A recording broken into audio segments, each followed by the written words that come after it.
तर जो भोंदूगिरी करणारा हा जो खरात नावाचा बाबा आहे, या खरातच्या जाळ्यामध्ये महिला नेमक्या कशा फसल्या हा प्रश्न विचारला जातोय। त्याचा गोरखधंदा नेमका कसा चालायचा याची माहिती एबीपी माझाच्या हाती लागली आहे।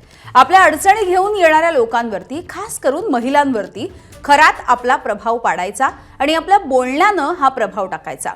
भविष्य सांगण्यासाठी, पद टिकण्यासाठी, वरचं पद मिळवण्यासाठीचे फंडे हा खरात लोकांना सांगायचा आणि आपल्या मनासारखं झालं नाही तर कोप होईल अशी भीती देखील घालायचा। त्याच्या बोलण्याचा प्रभाव असा होता की महिला संमोहित होऊन जायच्या आणि याचाच फायदा घेऊन तो महिलांवरती अत्याचार करायचा।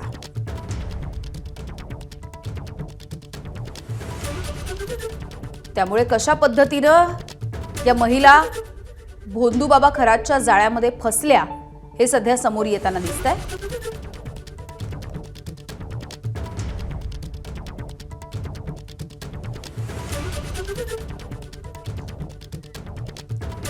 मुकुल कुलकर्णी आमचे प्रतिनिधी आपल्याला याविषयी अधिकची माहिती देत आहेत। मुकुल, एसआयटी कडून याचा तपास सुरू आहे, मात्र हा महिलांना संमोहित करायचा, वेगवेगळे फंडे तो लोकांना सांगायचा आणि कोप होईल अशी भीती देखील घालायचा। या भीतीमधून तो महिलांवरती अत्याचार करायचा हे सध्या उघड होताना दिसतंय।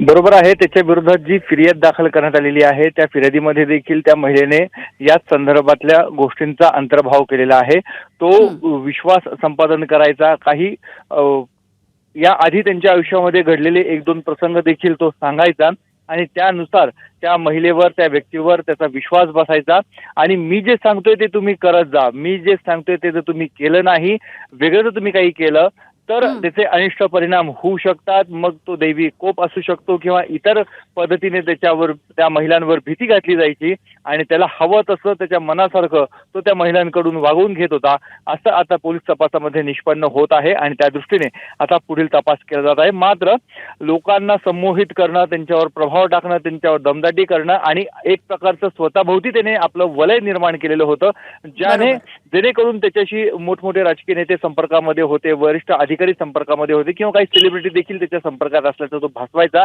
आणि त्याचाच फायदा घेत तो महिलांशी शोषण करत होता, त्यांच्यावर अत्याचार करत होता। अगदी मुकुल, धन्यवाद सविस्तर माहितीसाठी। एबीपी माझा, उघडा डोळे बघा नीट।